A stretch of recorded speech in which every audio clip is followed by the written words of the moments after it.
Amen. Minä olen hyvä. Marjatta saa Herralta lauluja ja kiitos Herralle siitä. Kiitos. Lahjat käyttöön. Halleluja. Joo, tänään on laulettu ylös. Nosta ylös. Siinä. No nyt. Laulettu paljon Jeesuksen Jukka, siirrätkö verestä tuota ja telinettä, poistat nuottitelinettä pikkusen, se on Jeesuksen se. Kiitos. armosta ja mekin saan olla armahdettuna syntisenä tuomassa muutamia ajatuksia, mitä sydämellä on Jumalan valinnasta. Johanneksen evankeliumin 15. luvussa on Jeesuksen omat sanat, jakeessa 16. Te ette valinneet minua, vaan minä valitsin teidät ja asetin teidät, että te menisitte ja kantaisitte hedelmää ja että teidän hedelmänne pysyisi, että mitä ikinä te anotte isältä minun nimessäni, hän sen teille antaa.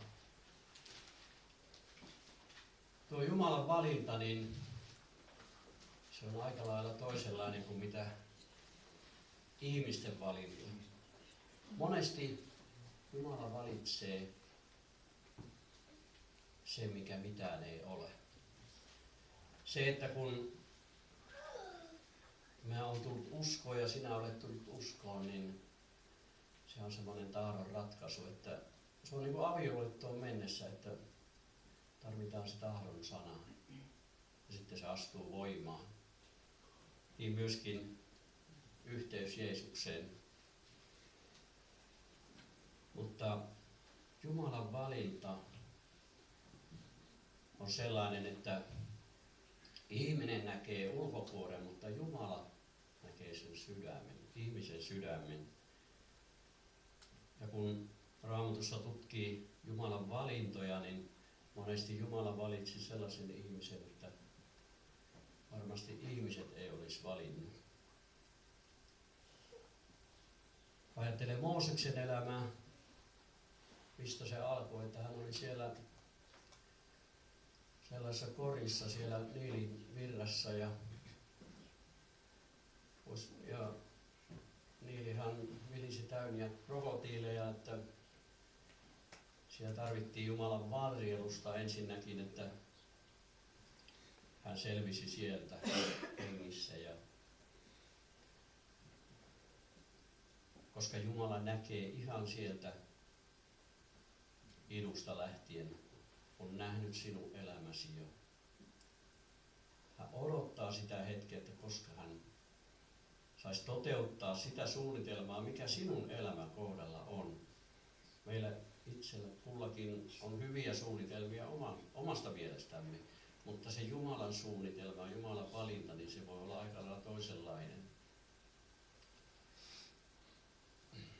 Niin kuin Mooseskin sitten ajattelee Mooseksen elämää, 40 vuotta siellä lampaiden perässä. Ei ole edes omat lampaat, ne oli pappi Jetron lampaita. Niin ei se varmaan tuntunut, että Jumala on minut valinnut. Ei tuntunut yhtään siltä. Mutta Jumala tietää sinun elämän hyvin tarkkaan.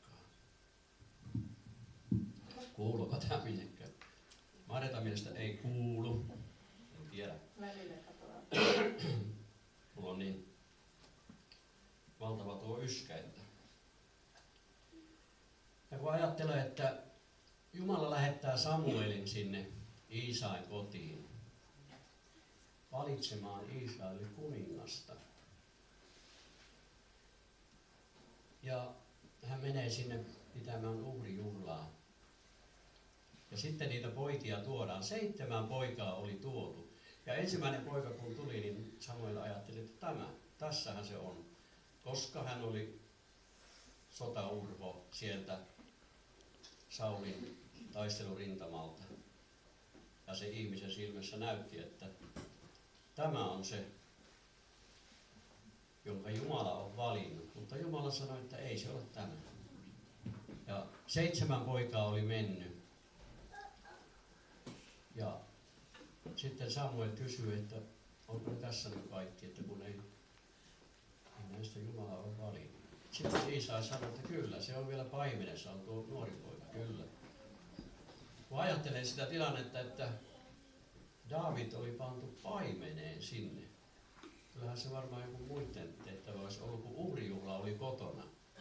Mutta joka tapauksessa Daavid oli siellä paimeessa.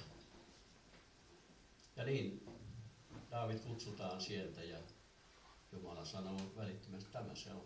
Tämän minä olen valinnut.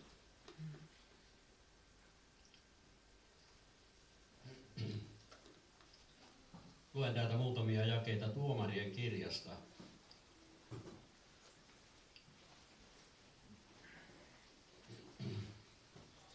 Kun Jumala ilmestyy Gideonille. Tuomarien kirjan 6. luku ja jae 11 siitä eteenpäin. Ja Herran enkeli tuli ja istui Ofran tammen alle, joka oli abieserilaisen Joaan oma. Juuri kun tämän poika Gideon oli puimassa nisu- ja viinikuurnassa, korjatakseen ne talteen midianilaisilta. Ja Herran enkeli ilmestyi hänelle ja sanoi hänelle, Herra olkoon sinun kanssasi, sinä sotaurko. Niin Gideon vastasi hänelle, oi Herra, Herrani, jos Herra on meidän kanssamme, miksi sitten kaikki tämä on meitä kohdannut? Ja missä ovat kaikki hänen ihmeelliset tekonsa, joista isämme ovat meille kertoneet, sanoen, Herra on johdattanut meidät tänne Egyptistä, mutta nyt Herra on hyljännyt meidät ja antanut meidät midianilaisten kouriin. Silloin Herra kääntyi häneen ja sanoi, mene tässä voimassasi ja vapauta Israel Midianin kourista, minä lähetän sinut. Hän vastasi hänelle, oi Herra, millä minä vapautan Israelin? Minun sukuni on heikoin Manassessa ja minä itse olen kaikkein vähäisin isäni perheessä. Herra sanoi hänelle, minä olen sinun kanssasi ja sinä voitat midianilaiset niin kuin yhden ainoan miehen. Tässä tilanteessa niin Israel oli ollut 7 vuotta midianilaisten ryöstön kohteena. Joka vuosi Raamatussa aikaisemmissa jakeissa kerrotaan, kuinka joka vuosi midianiset tulivat ja ryöstivät kaiken. Tuhosivat kaikki viinitarhat ja siellä sanotaan, että veivät vielä lampaat ja aasitkin. Että Israelille ei jäänyt mitään. Ja niin kuin tässä sanottiin, että Gideon oli puimassa siellä viinikuurnassa. Se oli aika outo paikka puintipaikaksi, mutta hän oli piilossa midianilaisilta. Yritti, että saisi ne jyvät edes jäämään omaan käyttöön. Yleensähän puimapaikka oli, tanner oli siellä tuulisella paikalla, mutta se oli todennäköisesti sen verran suuri tuo viinikuurna, että härät pystyvät siellä polkemaan. Ja ajattelen sitä tilannetta, kun Gideon kutsutaan. Ensimmäiset sanat oli, että sinä Jumalan sotaurpo. Jos joku on ollut puimassa, niin tietää, miten pölystä hommaa se on. Ja varmasti Gideonkin oli niin pölyinen, että hyvä, että eteensä jotain näki. Ja ensimmäiset sanat oli, että sinä Jumalan sotaurpo. Niin ei se tuntunut ainakaan siltä, että tässä oltaisiin joku sotaurpo. Mutta Jumala tietää. Jumala tiesi, katsoi sinne Gideonin sydämeen. Hän tiesi, että tämä on se mies. Hän valitsi Gideonin. Mutta ei se helppoa ollut Gideoniltakaan sitten, kun hänen piti uhrata vielä ne härät. Täällä jatkossa kerrotaan, mutta mä yritän lyhentää tätä, koska Tarmolikin käyttää aikaa. Niin siellä kerrotaan, että Jumala kehoitti hänen tuhoamaan Baalin alttarin ja sitten Asera-karsikon, joka oli epäjumalan uhraamispaikka.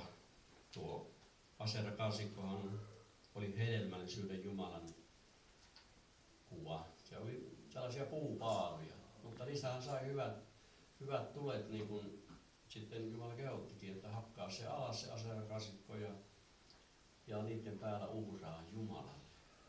Ja näin meidän tulisi sitten kaikki mahdollinen se, mitä meillä näitä aserakasikoita on, niin tuhota ne omasta elämästämme ja uhrata jättää Jumalalle.